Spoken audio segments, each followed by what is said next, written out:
الحمد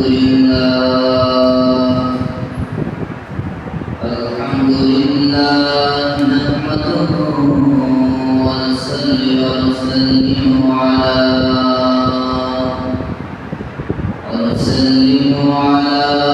رسوله الكريم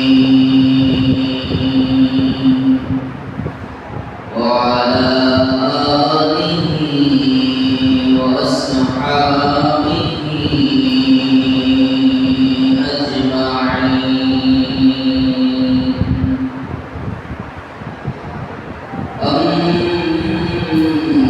أما بعد فقد قال الله تعالى في كلامه المجيد وفرقانه الحميد.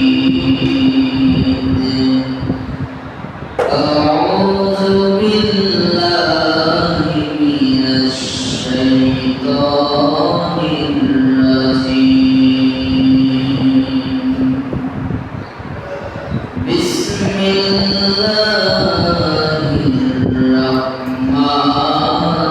الرحيم. يا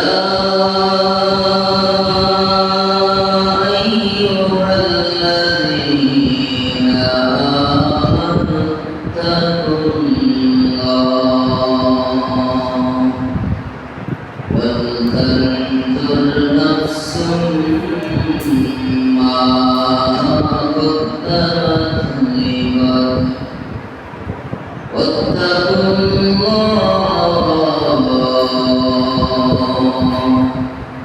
إن الله خبير بما تعملون.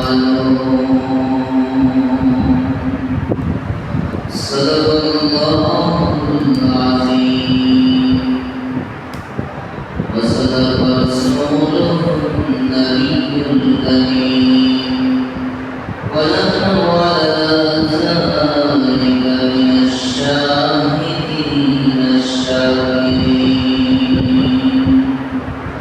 وقال تعالى في شأن حبيبه مخبرا وآمرا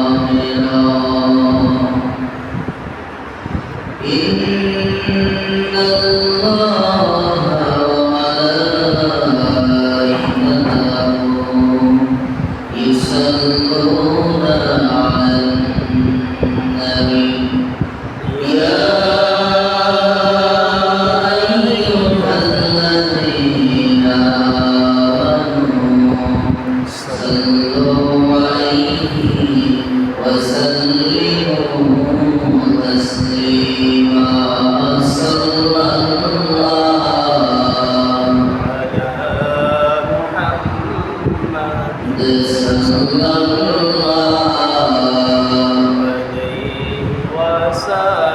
الله صلى الله على محمد صلى الله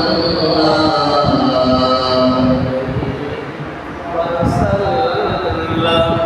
नहीं तो जहां में मिसाले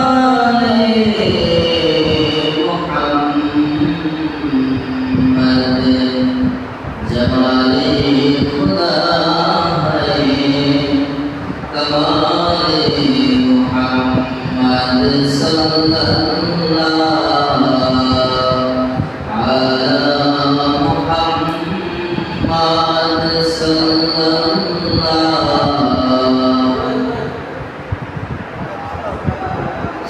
अलैहि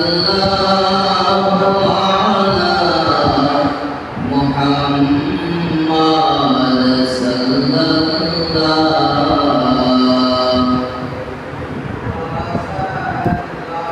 मुहम्मद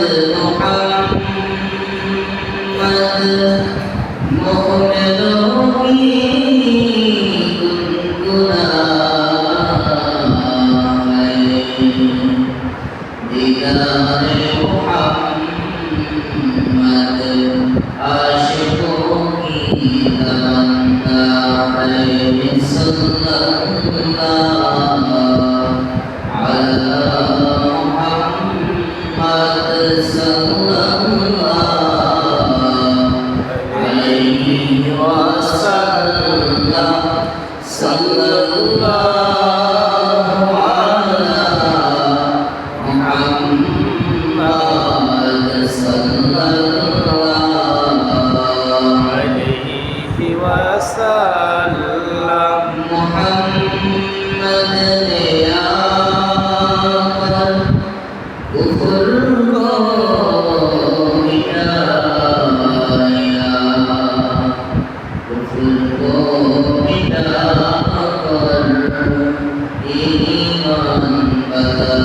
وما خلقت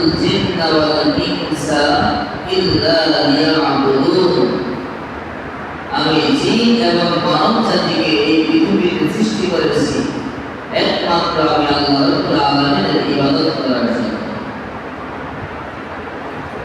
আল্লাহ রাব্বুল আলামিন যখন এই পৃথিবীতে আমাদের মানব জাতিকে সৃষ্টি করার ইচ্ছা পোষণ করেছেন, যখন আল্লাহ রাব্বুল আলামিন মানব জাতি সৃষ্টির ইচ্ছা করে ফেরেশতাদেরকে এই বিষয়টি জানালেন এবং তাদের কাছে পরামর্শ করলেন যে হে ফেরেশতাকুল إذ ربك للملائكة إني جاعل في الأرض خليفة এই পৃথিবীর মধ্যে আমি আমার প্রতিনিধি পাঠাবো, প্রতিনিধি সৃষ্টি করবো, মানুষ সৃষ্টি করবো। আল্লাহ রাব্বুল আলামিন যখন ফেরেশতাদেরকে এই বিষয়টি জানালেন, তখন ফেরেশতারা আল্লাহ রাব্বুল আলামিনকে এই বিষয়ে অসম্মতি জানালেন যে ইয়া রাব্বুল আলামিন আপনি কি পৃথিবীতে এমন প্রতিনিধি সৃষ্টি করবেন, এমন মানব জাতি সৃষ্টি করবেন যারা পৃথিবীর মধ্যে রহমত করবে, গুণাগুণি করবে, যারা পৃথিবীতে আপনার নাফরমানিতে লিপ্ত থাকবে। আল্লাহ রাব্বুল আলামিন তখন ফেরেশতাদেরকে উত্তর দিলেন, জবাব দিলেন, ও আমার ফেরেশতারা আমি যা জানি তোমরা তা জানো না, আমি অদৃশ্যের সব কিছু জানি, আমি গায়েবের সব সংবাদ জানি। আমি জানি এই মানব জাতি পৃথিবীতে গিয়ে রক্তপাত করবে না, এই মানব জাতি পৃথিবীতে গিয়ে আমার নাফরমানি করবে না। এই মানব জাতি পৃথিবীর হবে শ্রেষ্ঠ জাতি, এরা হবে ইলমে আমলে এই পৃথিবীর মধ্যে শ্রেষ্ঠ জাতি, আশরাফুল মাখলুকাত। আল্লাহ রাব্বুল আলামিন বিষয়টা প্রমাণ দেওয়ার জন্য আদম আলাইহিস সালামকে পৃথিবীর সব কিছুর নাম শিখিয়ে দিয়ে ফেরেশতাদেরকে বললেন, ও আমার ফেরেশতারা এর কাছে উপস্থাপন করলেন, এর নাম কি বলো। তখন তারা ব্যর্থতা প্রকাশ করল। আল্লাহ রাব্বুল আলামিন আদম আলাইহিস সালামের সামনে ওই সব জিনিসগুলো উত্থাপন করে বললেন, ইয়া আদম, ও আদম বলে দাও এর নাম কি। অথবা আদম আলাইহিস সালাম এক এক করে প্রত্যেকটা জিনিসের নাম বলে দিলেন। আল্লাহ সেই ফেরেশতাদেরকে গর্ব করে বললেন, ও আমার ফেরেশতারা দেখো দেখো আমি তো বলছি এরা হবে আশরাফুল মাখলুকাত সৃষ্টি। দেখো আমার আদম সব কিছু বলে দিয়েছে, আমার আদম তোমরা দেখাও নাই, আমার আদম সব কিছু পেয়েছে। এই জন্য মানব জাতি এলেমে আমলে আল্লাহর ইবাদত করতে, আল্লাহ একনিষ্ঠভাবে ইবাদত করে, আল্লাহ অনুগত অনুসরণ করার করে এই পৃথিবীর মধ্যে আশরাফুল মাখলুকাত হবে। এই জন্য আল্লাহ রাব্বুল আলামিন মানব জাতিকে সৃষ্টি করেছেন। আল্লাহ এই জন্য ঘোষণা করলেন, ওয়া মা খালাকতুল জিন্না ওয়াল ইনসা ইল্লা লিয়াবুদুন আমি মানব আর জিনদের সৃষ্টি করেছি আল্লাহ এই জন্য সম্মানিত হাজির, এই পৃথিবীর মধ্যে আমাদেরকে সৃষ্টি করেছেন আল্লাহ রাব্বুল আলামিন, উদ্দেশ্য আল্লাহর ইবাদত করা। কিন্তু আমরা মানুষ পৃথিবীতে এসে শয়তানের ধোঁকায় পড়ে, শয়তানের ওয়াসওয়াসায় পড়ে আমাদেরকে সৃষ্টির প্রধান উদ্দেশ্য ভুলে গিয়েছি, ইবাদত থেকে দূরে সরে গিয়েছি, দুনিয়ার কাজকর্মে ব্যস্ত হয়ে গিয়েছি। আল্লাহকে সিজদা দেওয়ার জন্য আল্লাহর ঘরে আসতে চাই না, পাঁচ ওয়াক্ত নামাজ ঠিকমতো পড়তেছি না, মসজিদের কাতারগুলো খালি পড়ে থাকি, এমনকি জুমার নামাজ সপ্তাহে একদিন, গরিবের হজের দিন লক্ষ লক্ষ টাকা খরচ করে আল্লাহ বান্দারা হজ করতে বাইতুল্লাহে যায়। আল্লাহ রাব্বুল আলামিন আমাদেরকে এমন একটা সুবর্ণ সুযোগ দিয়েছে, জুমার দিন যদি পবিত্র হয়ে আগে ভাগে জুমার মসজিদে চলে আসা যায়, সুন্দরভাবে যদি জুমার নামাজ আদায় করা যায়, আল্লাহ রাব্বুল আলামিন ওই লক্ষ লক্ষ কোটি কোটি টাকা খরচ করে বাইতুল্লাহ শরীফ শরীফে গিয়ে হজ করলে হজটা কবুল হবে কিনা সন্দেহ আছে, কিন্তু আমি আপনি যদি সঠিকভাবে জুমার নামাজ আদায় করতে পারি, আল্লাহ রাব্বুল আলামিন আমাদের আমলনামায় একটা কবুল হজের সওয়াব দিয়ে দিবেন। জুমার দিন এটা হলো গরিবদের জন্য হজের দিন, হজ্জুল লিল মাসাকিন, গরিব মিসকিনদের জন্য হজের দিন। এজন্য সম্মানিত হাজির, আমার ভাইরা বাবাজিরা, ইবাদতের ক্ষেত্রে আল্লাহর আনুগত্যের ক্ষেত্রে আল্লাহর হুকুমগুলো পালন করার ক্ষেত্রে অবহেলা অলসতা এটা দূর করতে হবে।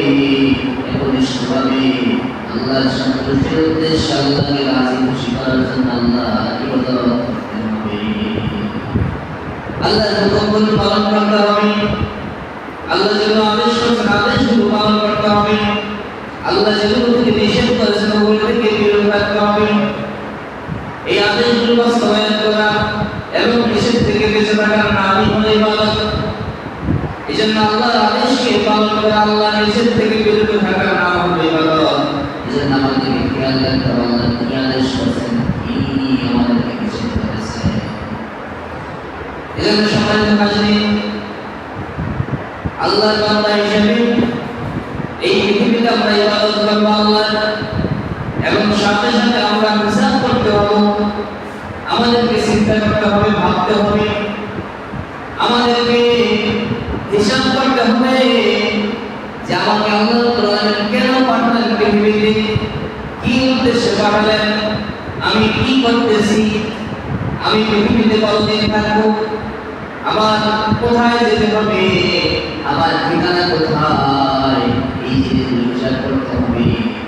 যেহেতু পৃথিবী আমাদের সেই জায়গা না, এই পৃথিবী আমাদের থাকার জায়গা না, এই পৃথিবী আমার আপনার জন্য স্থায়ী কোনো ঠিকানা নয়। আমার তার স্থায়ী ঠিকানা হল পরকালীন জীবন, কবর জগৎ, আখিরাতের জগৎ, পরকালীন জীবন, জান্নাত বা জাহান্নাম। এজন্য আমাকে আপনাকে হিসাব করতে হবে, আমাকে আপনাকে লক্ষ্য করতে হবে আমার এই পরকালীন জীবনের জন্য আমি কি করেছি, আমি কি শুধুমাত্র দুনিয়ার জন্য করতেছি নাকি আমার পরকালীন জীবনের জন্য কিছু করতেছি। এজন্য আল্লাহ রাব্বুল আলামিন ইরশাদ করেন সূরা হাশরের 58 আয়াতে আল্লাহ বলেন, ইয়া আইয়ুহাল্লাযীনা আমানু তাকুল্লাহ, ও ঈমানদাররা আমি আল্লাহকে ভয় করো, ওয়াল তানজুর নাফসুম মা কাদ্দামাত লিগাদ, আর তোমরা একটু ভেবে দেখো, লক্ষ্য করো তোমরা পরকালীন জীবনের জন্য কি পাঠিয়েছো। এই দুনিয়ার জীবন তো তোমার জীবনের শেষ না, এটা তো তোমার স্থায়ী জীবন না, তোমাকে মৃত্যুবরণ করতে হবে, পরকালীন জীবনে যেতে হবে, দুনিয়া থেকে বিদায় নিতে হবে। তুমি একটু ভেবে দেখো তুমি পরকালীন জীবনের জন্য কি তুমি জমা করেছো, কি পাঠিয়েছো। দুনিয়ায় মানুষ যুবক বয়সে 2 হাতে ইনকাম করে, রাত দিন 24 ঘন্টা খেটে খেটে ইনকাম করে, বিশাল অঙ্কের ব্যাংক ব্যালেন্স করে, অর্থ সম্পদের পাহাড় ঘরে তুলে যেন বৃদ্ধ অবস্থায় আরামায়েশ করতে পারে, তার ছেলে মেয়েরা শান্তিতে থাকতে পারে। কিন্তু বাবাজিরা আমার, আমি যে দুনিয়া থেকে বিদায় নিয়ে কবর জগতে যাব, আমি যে দুনিয়া থেকে বিদায় নিয়ে আমি আল্লাহর কাছে যাব, ওই পরকালীন জীবনে আমি কিভাবে ভালো থাকবো, সেই জীবনটা কিভাবে আমার সুন্দর হবে। এই জন্য আল্লাহ বলেন, আমাদেরকে বলতেছেন, ওয়াল তানজুর নাফসুম মা কাদ্দামাত লিগাদ, প্রত্যেকটা ব্যক্তির উচিত ভেবে দেখা তার পরকালীন জীবনের জন্য সে কি সঞ্চয় করেছে, কি পাঠিয়েছে। দুনিয়ার জন্য তো অনেক কষ্ট, পরকালীন জীবনের জন্য কি করছো একটু ভেবে দেখো।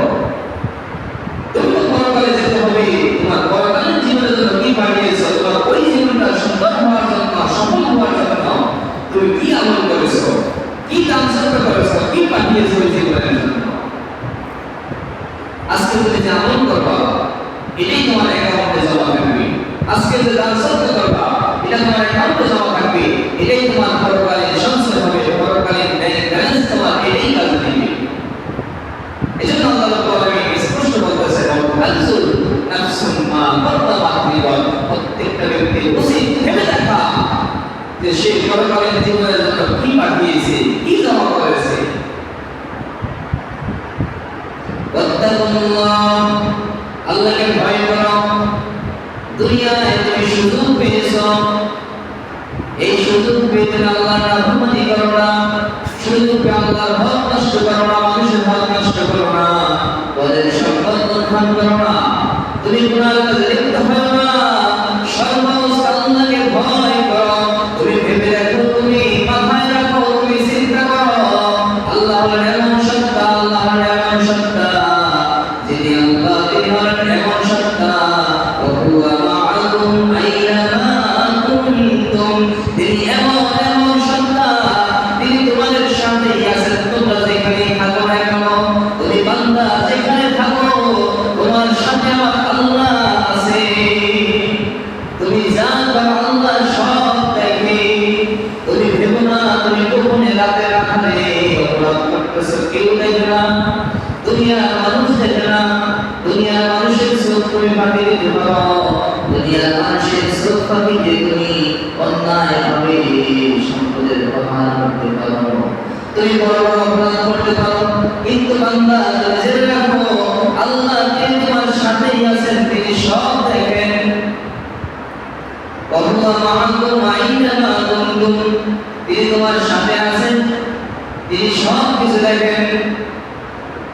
এজন্য বান্দা সাবধান, সাবধান, তুমি দুনিয়ার জন্য পেরেশান হয়ে যেও না, আখিরাতকে ভুলে গিয়ে দুনিয়ার মুক্তামশায় পড়ে তুমি গুনাহের কাজে লিপ্ত হও না, অন্যায় কাজে লিপ্ত হও না, বরং তুমি লক্ষ্য করো তুমি আখিরাত জীবনের জন্য, পরকালীন জীবনের জন্য কি বানিয়েছো।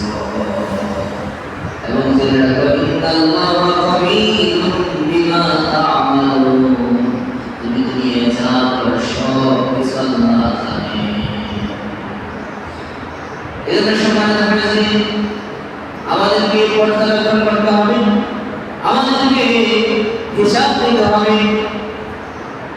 হযরত আলী রাদিয়াল্লাহু তাআলা বলেন, হাসিবু ক্বাবলা আন তুহাসাবা, পরকালীন জীবনে কিয়ামত দিবসে আল্লাহ রাব্বুল আলামিন যখন তোমার হিসাব নেবেন, বান্দা হিসাব দিয়ে দাও, দুনিয়ায় কি করেছো, কয়টা ভালো কাজ করেছো, কয়টা খারাপ কাজ করেছো, তুমি কি আজকে জান্নাতি হবা না জাহান্নামী হবা, হিসাব দিয়ে যাও, তোমার হিসাব দিয়ে যাও।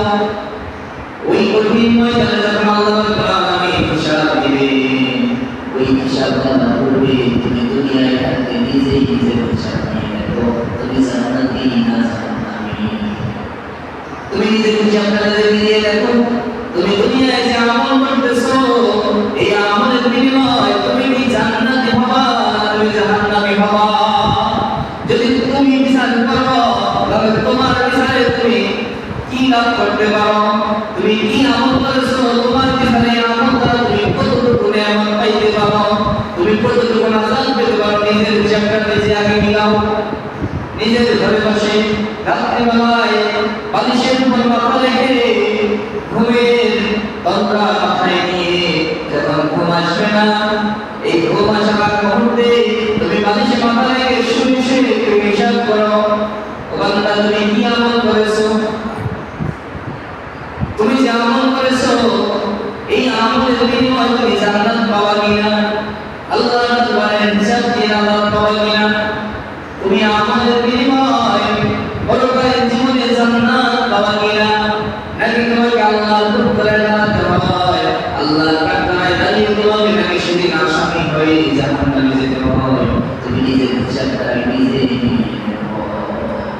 হাসিবু ক্বাবলা আন তুহাসাবা, নিজের হিসাবটাকে নিজে নিয়ে নাও। আল্লাহ হিসাবটা করতে আগে নিজের হিসাব নিজে নাও। একটু তুমি লক্ষ্য করো, তুমি একটু ভাবো, চিন্তা করো, ফিকির করো, তোমার আমলি জিন্দেগি আগের চেয়ে উন্নত হয়েছে না অবনত হয়েছে। আগে কয়টা ভালো কাজ করছো, আজকে কয়টা ভালো কাজ করছো। আজকে গতকাল কাছে ভালো কাজ দিয়ে বেশি করছো না কম করছো? কিছু ভালো কাজ বেশি করছো কিনা? গতকালকে কয়টা খারাপ কাজ করছো, আজকে কয়টা খারাপ কাজ করছো? আজকে কি তোমার গতকালকার চেয়ে কিছু খারাপ কাজ গুনাহ কাজ কমাইতে পারছো কিনা?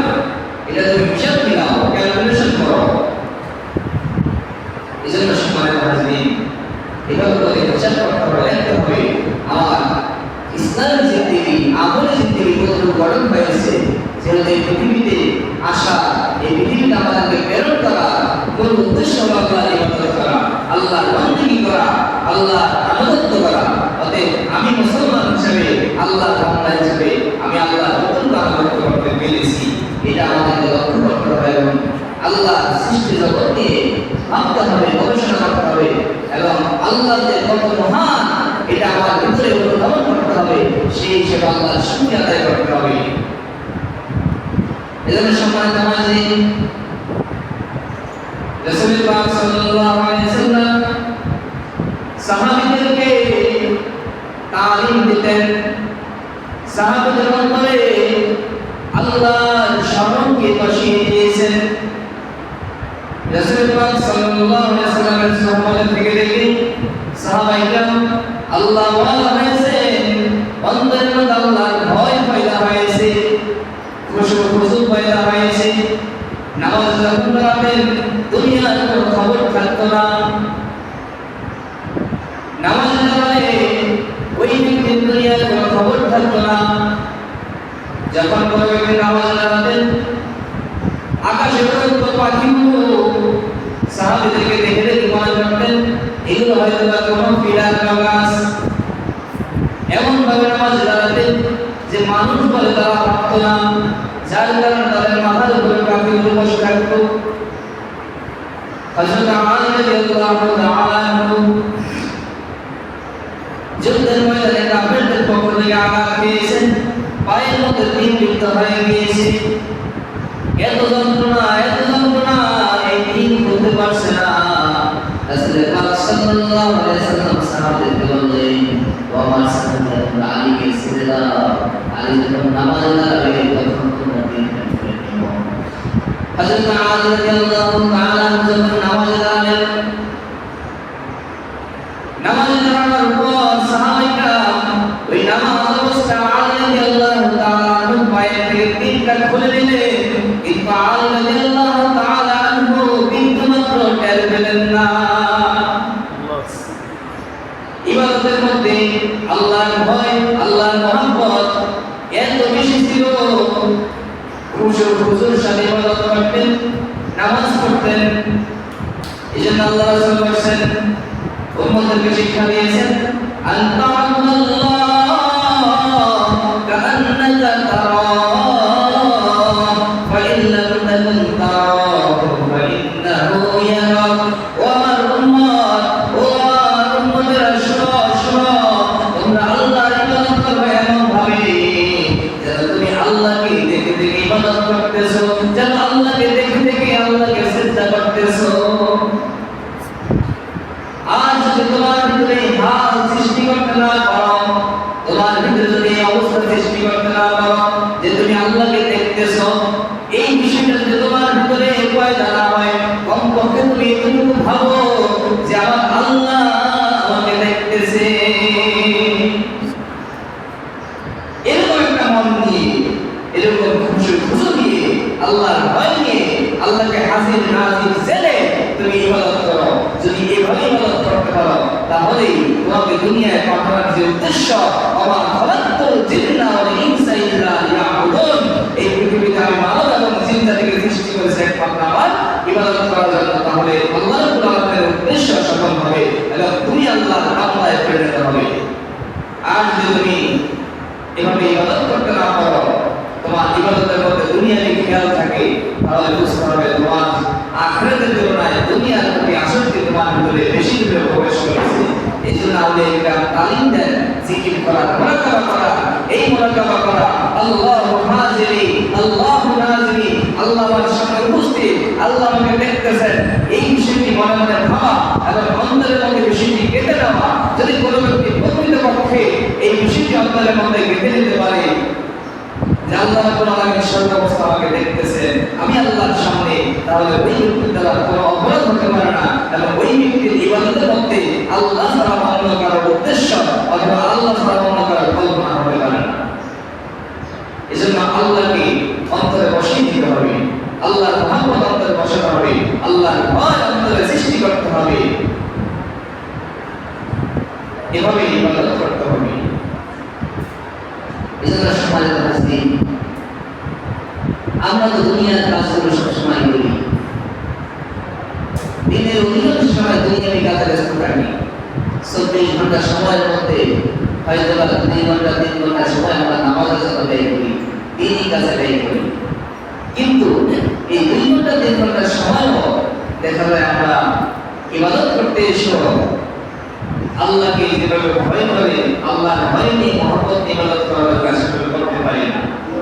এমনকি আজকে আমরা মুসলমানরা আফসোস করি, মুসলমানরা অভিযোগ করি যে আল্লাহ মুসলমানদেরকে সাহায্য করে না, আল্লাহ মুসলমানদেরকে কেন কাফেরদের দ্বারা বান খাওয়াইছে। মুসলমান যেখানে শান্তিতে আছে, এত শান্তিতে থেকেও আজকে একটা জুমার দিন, কিন্তু দেখা যায় আগের মসজিদে আসে না, জুমার দিন ঠিক মতো নামাজ পড়ে না, 5 ওয়াক্ত নামাজ তো আছেই, সাপ্তাহিক একটা নামাজ। তাহলে আল্লাহ এই মুসলমানদেরকে, যে মুসলমান আল্লাহর ইবাদত করে না, যে মুসলমান আল্লাহকে ডাকে না, আল্লাহ রাব্বুল আলামিন সেই মুসলমানকে কিভাবে রহমত করবেন, কিভাবে দয়া করবেন? আল্লাহ তো অসীম দয়া, অসীম রহমত দান করেন। আল্লাহ যদি দুনিয়ায় কবির হতেন, দুনিয়া যদি আল্লাহ রহমান না হতেন, তাহলে এই পৃথিবীর মধ্যে বর্তমান সময়ে যে মুসলমান আমার মনে হয় কেউ রিজিক পাইত না। আল্লাহ রাব্বুল আলামিন আমাকে যে রিজিক দিয়েছেন, যে নিয়ামত দিয়েছেন, আমাকে সুস্থ রেখেছেন, হাত দিয়েছেন, পা দিয়েছেন, চোখ দিয়েছেন। যার একটা হাত নাই, যার একটা চোখ নাই, সে বুঝে একটা চোখের মর্যাদা কি, চোখের মূল্য কত, একটা হাতের মূল্য কত, পায়ের মূল্য কত। যার একটা অঙ্গ নাই, সে বুঝে অঙ্গটার মূল্য কত। আল্লাহ আমাকে একটা নিয়ামত দিয়েছেন, আমাকে 3 বেলা ঘরে বসে আরামের সাথে, মর্যাদার সাথে, সম্মানের সাথে খাওয়াইতেছেন, স্ত্রী পরিবার সহ। আমাকে কারো কাছে হাত পা দিতেছেন না, ভিক্ষে করাইতেছেন না, আমাকে রাস্তার মনে মনে সরিয়ে রাখতেছেন না। আল্লাহ আমাকে এত নিয়ামত দিয়েছেন, কিন্তু আমি আল্লাহর নিয়ামত ভুলে গিয়ে আল্লাহর শুকরিয়া আদায় করতে না এসে বরং আমি গাফল হয়ে, অলস হয়ে এখন আমি দুনিয়ার কাজ করতে ব্যস্ত হয়ে আছি। এটা বলেই আফসোসের বিষয়। এজন্য সম্মানিত হাজিরিন, এই বিষয়গুলো আমাদের ভাবা উচিত, গবেষণা করা উচিত, একটু ভেবে দেখা উচিত, লক্ষ্য করা উচিত যে আসলে আমার কি করা উচিত। দুনিয়ায় দেখা যায় যদি আমি কোনো মালিকের অধীনে কাজ করি, মালিক আমাকে একটু বেশি পুরস্কার দিলে, বেতন একটু বাড়িয়ে দিলে, কোনোদিন 50 টাকা একটু হাতিয়ে দিলে, বেতনের উপর বেশি করে 10 টাকা 20 টাকা বাড়িয়ে দিলে, দেখা যায় ওই মালিকের জন্য জীবন দিয়ে ফেলি, ওই মালিকের কাজে বেশি করে সময় দেই এবং মালিকের কাজে আগ্রহ বাড়িয়ে দেই। কিন্তু আল্লাহ আমাকে এত নিয়ামত দিয়েছেন, কিন্তু আমরা এটা ভেবেও দেখি না যে নিয়ামতের শুকরিয়া আদায় করা দরকার, আল্লাহর ইবাদত বেশি করা দরকার। এটা আমরা ভেবে দেখতেছি না। যাই হোক, সম্মানিত হাজিরিন, আমরা সবাই একই অবস্থায় আছি। আমরা আল্লাহর বান্দা, প্রকৃত পক্ষে আল্লাহর বান্দা হতে হবে। আল্লাহর বান্দা যদি আল্লাহর বান্দা হতে পারে প্রকৃত পক্ষে, তাহলে আল্লাহ রাব্বুল